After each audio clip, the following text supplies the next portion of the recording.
खबर राजस्थान के श्री गंगानगर जिले के बींजवाला से है, जहां एक तरफ तो राजस्थान की भजनलाल सरकार पेड़ लगाने की मुहिम चला रही है, वहीं दूसरी तरफ सरकार के प्रशासनिक अधिकारियों की मिलीभगत से धड़ल्ले से पेड़ों की कटाई की जा रही है।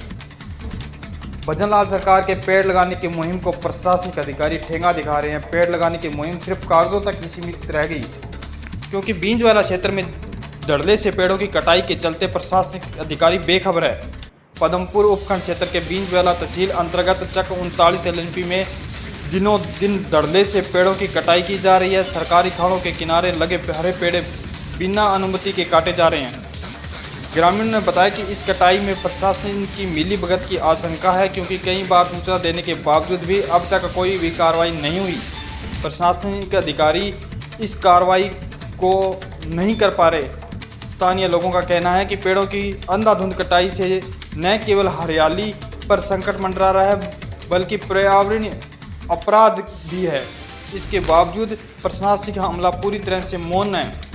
ग्रामीणों ने सवाल उठाया कि जब प्रशासन और शासन ही आंखें मूंद बैठे हैं तो इसे कार्रवाई कौन करेगा।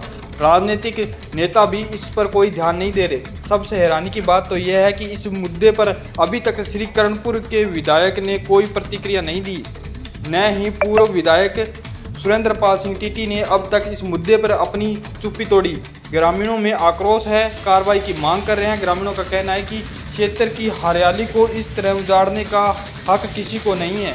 उन्होंने प्रशासन से तुरंत कार्रवाई की मांग करते हुए दोषियों पर सख्त कार्रवाई की मांग की है। अब प्रश्न यह भी उठता है कि आखिर प्रशासन कब तक इन हरे पेड़ों की कटाई पर मौन बैठा रहेगा।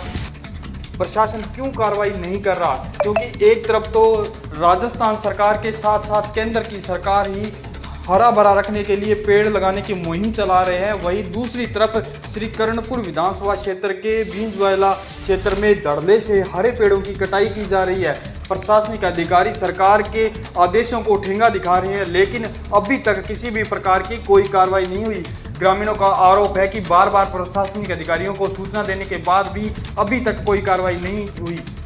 अब देखना ये होगा कि क्या प्रशासन इन हरे पेड़ों को कटाई करने वालों पर कोई कार्रवाई करता है या हाथ पर हाथ धर के यूं ही बैठा रहेगा। अब सवाल ये भी उठता है कि क्षेत्रीय विधायक वो भी इस पूरे मामले पर क्या कभी हरे पेड़ों की कटाई के लिए कभी सामने आ पाएंगे। और सवाल एक ये भी है कि पूर्व विधायक सुरेंद्रपाल सिंह टीटी ने इस पूरे मामले में अभी तक संज्ञान क्यों नहीं लिया, क्योंकि श्री करणपुर विधानसभा क्षेत्र में हरे पेड़ों की सबसे ज़्यादा कटाई हो चुकी है।